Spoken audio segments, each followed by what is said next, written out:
Okay जी, आज हम पढ़ेंगे कि पैसिव वॉइस सेंटेंसेस क्या होते हैं, इनको कैसे हल किया जाता है और इसमें क्या तब्दीलियाँ की जाती हैं। ठीक है, सबसे पहले देखेंगे जो हाईलाइटेड सेंटेंस हैं, like a British inventor who went to live in Canada and then to USA, Bell invented the phone.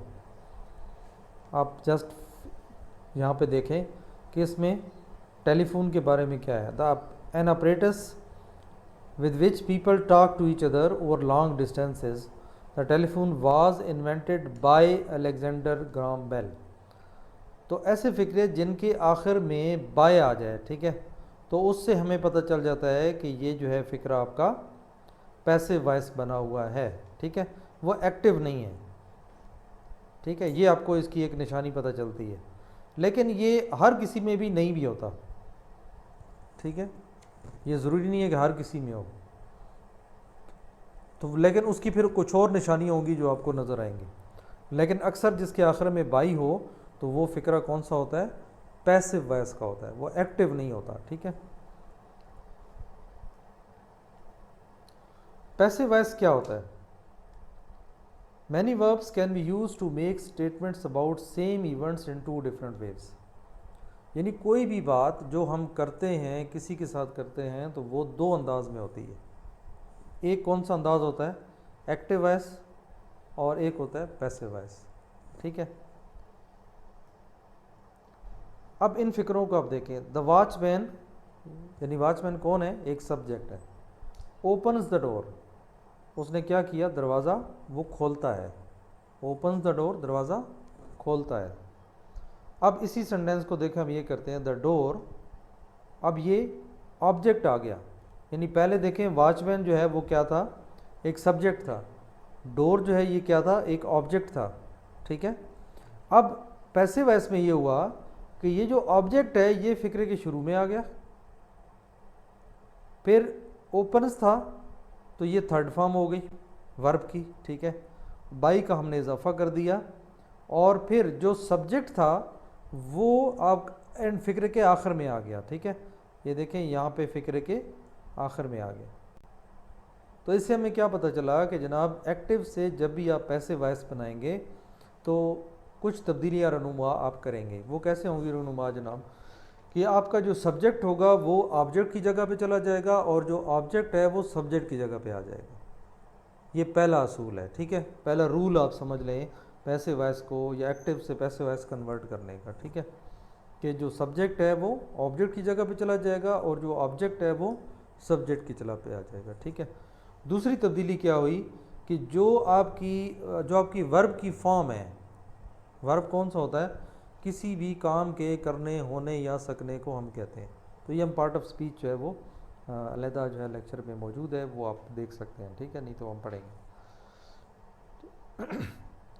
अब ओपन से क्या हुआ, ओपनड, क्योंकि ओपन की थर्ड फॉर्म क्या है, ओपन, ओपनड, ओपनड। ठीक है, अब देखें दो फिक्रे में लिखता हूँ यहाँ पे हो क्या रहा है। The watchman opened the door. ठीक है, अब ये क्या है, आपका सब्जेक्ट है, ये आपका वर्ब है, ये आपका ऑब्जेक्ट है। ठीक है, अब देखें ये सब्जेक्ट, ये एक्टिव वर्ब है, और ये ऑब्जेक्ट है। ठीक है, जब इसको हम पैसिव वॉइस में कन्वर्ट करेंगे तो होगा क्या कि ये जो ऑब्जेक्ट है ये जनाब चला आ जाएगा सब्जेक्ट की जगह पे। ओपन, ये अगर थर्ड फॉर्म है तो थर्ड ही रहेगी, अदरवाइज ये फर्स्ट फॉर्म है तो ये थर्ड में चली जाएगी। और जो वॉचमैन है ये उठा के आपने एजेंट, यानी जो काम करने वाला होता है, उसकी जगह पे हम रख देंगे, यानी वो ऑब्जेक्ट बन जाएगा, और सब्जेक्ट जो है वो ऑब्जेक्ट की जगह पे, ऑब्जेक्ट सब्जेक्ट की जगह पे आ जाएगा। ये देखें, the door was open by the watchman. अब इसमें एक वाज का लफ्ज़ फालतू आ गया, एक बाय का इजाफा हुआ। तो दूसरा रूल ये है कि जब भी आप एक्टिव वॉइस से पैसिव वॉइस में कन्वर्ट करेंगे तो ऑब्जेक्ट से पहले आपने बाई का इजाफा करना है। ठीक है, दूसरा रूल पढ़ लिया,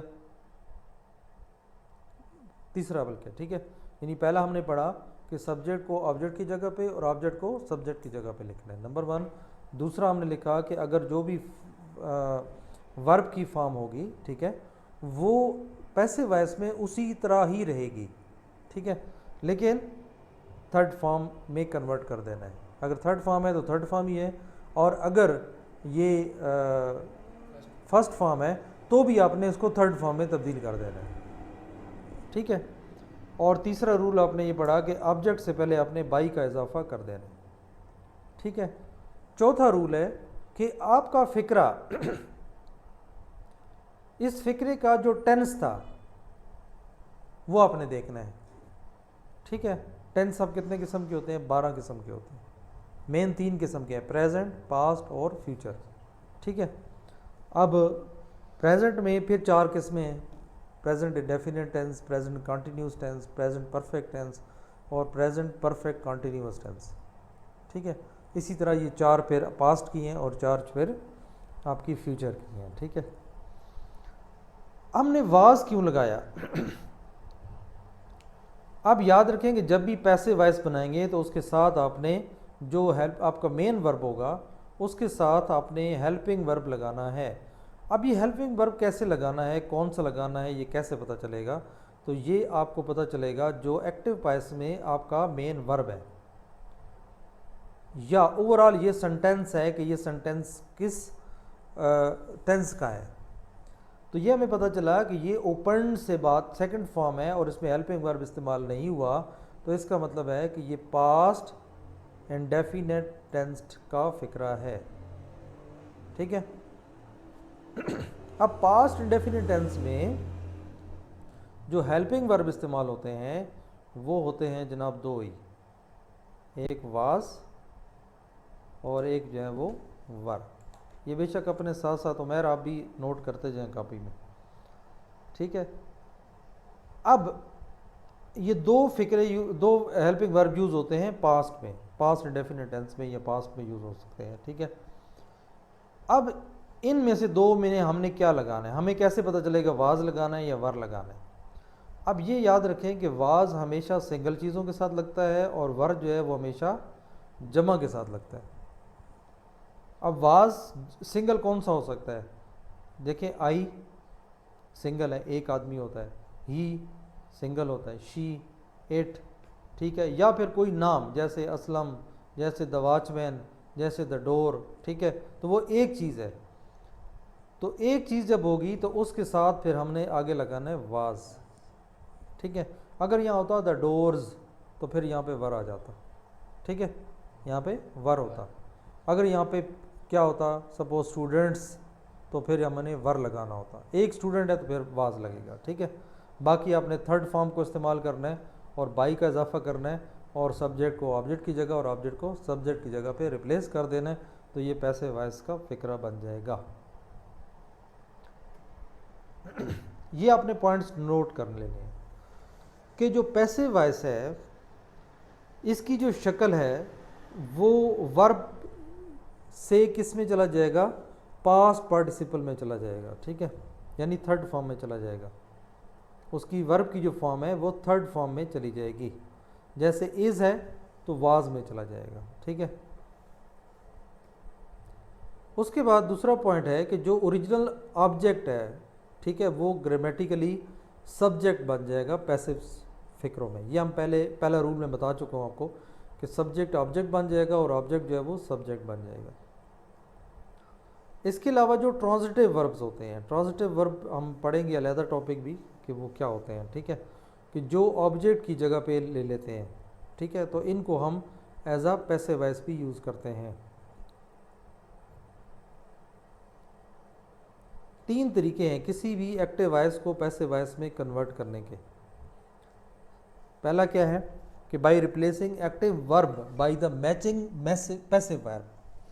पैसिव वर्ब में जो मैच कर रहा होता है, अब मैच मैंने आपको बताया कि जैसे आई के साथ अंडरस्टूड है कि वाज लगता है, ही शीट के साथ वाज लगता है, ठीक है, यानी सिंगुलर चीज़ों के साथ अगर हम पास्ट की बात कर रहे हैं तो वाज लगेगा। अगर सपोज प्रेजेंट की बात हो रही है, फिक्रा ओपन्स होता तो फिर हम क्या लगाते? फिर ओपन अगर होता तो फिर इसका मतलब है ये प्रेजेंट का फिक्र है, प्रेजेंट में हेल्पिंग वर्ब होते हैं इज, आर, एम, ठीक है। अब द डोर था, द डोर के साथ देखें इज किसके साथ लगता है, ही, शी, इट या कोई भी सिंगुलर नाउन के साथ इज लगता है। एम किसके साथ लगता है, एम सिर्फ आई के साथ लगता है, ठीक है। और आर किसके साथ लगता है, जमा की चीज़ों के साथ, ठीक है। तो वो फिर द डोर के साथ क्या लगता, इज लगता, ठीक है। By making the object of the active sentence the subject of the passive sentence, ये वही बात है जो हम पहले कर चुके हैं, ऑब्जेक्ट को अपने सब्जेक्ट की जगह पे ले आना है, ठीक है। और उसके अलावा आपने बाई का इजाफा करना है, ठीक है।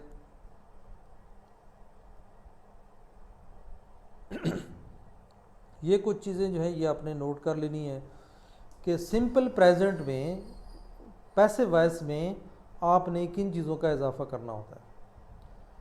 एक्टिव वॉइस में हमेशा अगर आपको कोई वर्ब की फॉर्म नज़र आएगी तो वो या तो ऑफ़र होगी या ऑफर्स होगी, ठीक है। अब ऑफ़र कहाँ लगता है, जहाँ पे जमा की बात हो रही हो, मतलब दे ऑफ़र, स्टूडेंट्स ऑफ़र। और ऑफर्स यानी एस कब लगता है, जब सिंपल प्रेजेंट टेंस में ही, शी, इट या कोई भी सिंगुलर नाउन होगा तो उसके साथ जब हम मेन वर्ब लगाएंगे तो एस या इसका इजाफा हो जाता है। तो इससे हमें पता चलता है दोनों से कि ये एक प्रेजेंट का फिक्र है और प्रेजेंट में हेल्पिंग वर्ब इस्तेमाल होते हैं इज, आर, एम। अब इज जो है वो मैंने बताया आई के साथ यूज़ होता है, एम जो है इज जो है ही, शीट के साथ, जैसे कोई भी सिंगुलर नाउन के साथ, एम जो है वो आई के साथ, और आर जो है वो किसी भी प्लूरल के साथ, ठीक है। उसके बाद है प्रेजेंट प्रोग्रेसिव। प्रोग्रेसिव होता है जिसे हम कंटिन्यूस फिक्रा कहते हैं। तो जब भी कंटिन्यूस फिक्रा होता है तो उसके साथ हमेशा इज, आर, एम लगा होता है और first form of the verb के साथ ING होता है, जिससे हमें ये पता चल रहा होता है कि ये फिक्रा कॉन्टीन्यूस टेंस है, फिक्रा जारी फिक्रा जिसे हम कहते हैं, ठीक है। तो जब हम इसको बनाएंगे पैसिव वॉइस में, अब ये पॉइंट की बात है कि जब आप किसी भी प्रेजेंट कॉन्टीन्यूस फिक्रे को, या कोई भी कंटिन्यूस फिक्र है, चाहे वो प्रेजेंट का है, चाहे पास्ट का है, चाहे फ्यूचर का है, तो उसको जैसे ही आप कन्वर्ट करेंगे पैसिव वॉइस में तो उसमें बीइंग का इजाफा आप करेंगे, ठीक है। उसमें क्या करेंगे, बीइंग का इजाफा करेंगे। यानी ये आपको पता चल जाना चाहिए कि अगर फिक्रा कंटिन्यूस है तो उसके पैसिव वॉइस में, यानी उसका जो जवाब होगा उसमें बीइंग का होना ज़रूरी है, बाकी जिसमें बीइंग नहीं है उसको छोड़ दें, ठीक है। तो बीइंग के बाद जो वर्ब की फॉर्म है वो थर्ड ही लगानी है, ये याद रखना है कि पैसिव वॉइस में हमेशा जो वर्ब की फॉर्म होगी वो थर्ड ही होगी, ठीक है। हाँ, बीइंग सिर्फ उस वक्त लगाना है जब फिक्र कंटिन्यूस हो, और जो आपके फिक्रे में पहले वर्ब के साथ ING लगा हुआ तो फिर इसका मतलब उसमें बीइंग आपने लगाना है। अगर आपके फिक्रा नॉर्मल जो आपने एक्टिव वॉइस फिक्रा है उसमें सेकंड फॉर्म इस्तेमाल की गई है, तो फिर जब इसको आप कन्वर्ट करेंगे पैसिव में तो ये थर्ड फॉर्म तो ऑलरेडी है, तो ये थर्ड की थर्ड ही रहेगी, लेकिन इसके साथ हेल्पिंग वर्ब कौन से लगेंगे, वाज या वर। अब ये डिसाइड होगा जो आपका सब्जेक्ट होगा, यानी जो आपका ऑब्जेक्ट सब्जेक्ट की जगह पे आएगा वो देखा जाएगा कि वो सिंगल है या ज़्यादा है। अगर सिंगल है तो वाज और डबल है तो वर। अब पास्ट कंटिन्यूस फिक्रा फिर वही आ जाता है कि जाहिर है पास्ट कंटिन्यूस होगा तो वाज और वर इस्तेमाल हुआ होगा और फर्स्ट फॉर्म के साथ ING होगा। अब ये तो आपको पता है कि ING के फिक्रे में बीइंग का इजाफा तो आपने करना ही करना है, थर्ड फॉर्म आपने लगानी है, ठीक है। और आपका जो ऑब्जेक्ट सब्जेक्ट बना है वो कौन सा है, वो सिंगुलर है या प्लूरल है। अगर सिंगुलर है तो वाज लगेगा और अगर प्लूरल है तो फिर वर लगेगा। इसी तरह फ्यूचर के सेंटेंस जिसमें शल और विल इस्तेमाल होता है, ठीक है। तो उसमें हमने क्या करना है कि उसमें जनाब शल जो है वो कन्वर्ट हो जाएगा शल बी में और विल कन्वर्ट हो जाएगा विल बी में, ठीक है। और थर्ड फॉर्म ऑलरेडी हम पहले पढ़ चुके हैं कि पैसिव वॉइस में हमेशा थर्ड फॉर्म इस्तेमाल होती है। और ये भी आप एक टेक्निक याद रखें कि जिस फिक्रे में बी होगा, ये ओवरऑल मैं बता रहा हूँ कि अगर कोई खाली जगह आ जाती है कि बी के बाद खाली जगह आ जाती है तो वहाँ पे वर्ब लगाना है। तो वर्ब कौन सा लगाना है, थर्ड फॉर्म वाला, ठीक है, वहाँ पे हमेशा थर्ड फॉर्म लगानी है, क्योंकि नॉर्मली फ़िक्रा भी वो दे देते हैं कि एक सिंपल सेंटेंस देते हैं, उसमें बी के आगे खाली जगह छोड़ देंगे, ठीक है, आगे ऑप्शन में दे देंगे ऑफ़र, ऑफर्स, ऑफरिंग, ऑफर्ड, ठीक है। तो जब बी लग गया तो फिर आगे आपने थर्ड फॉर्म लगाना है, ठीक है।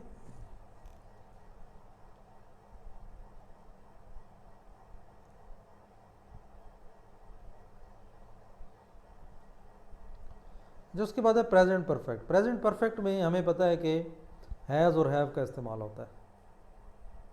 जो ही हैज़ हैव नज़र आए तो इसका मतलब है ये परफेक्ट टेंस है, और परफेक्ट में भी कौन सा है, प्रेजेंट परफेक्ट है, पास्ट परफेक्ट नहीं है, ना फ्यूचर परफेक्ट है। प्रेजेंट की निशानी ये है कि हैज़ और हैव लगा होगा, पास्ट परफेक्ट की निशानी ये है कि हैड लगा होगा, और फ्यूचर में लगा होगा विल और शैल का इस्तेमाल, या वुड का इस्तेमाल भी हो सकता है, ठीक है। लेकिन ये पता चलेगा आपको प्रेजेंट परफेक्ट टेंस, ठीक है। अब ऐसे फिक्रे को जब आप पैसिव वॉइस बनाएंगे तो फिर क्या होगा, फिर हैज़ से हैज़ बिन हो जाएगा, हैव होगा तो हैव बिन हो जाएगा, ठीक है। लेकिन ये ख्याल करना है कि आपका जो सब्जेक्ट बना है अभी, जो ऑब्जेक्ट से उठ के आया है सब्जेक्ट की जगह पे, तो वो सिंगल है या डबल है।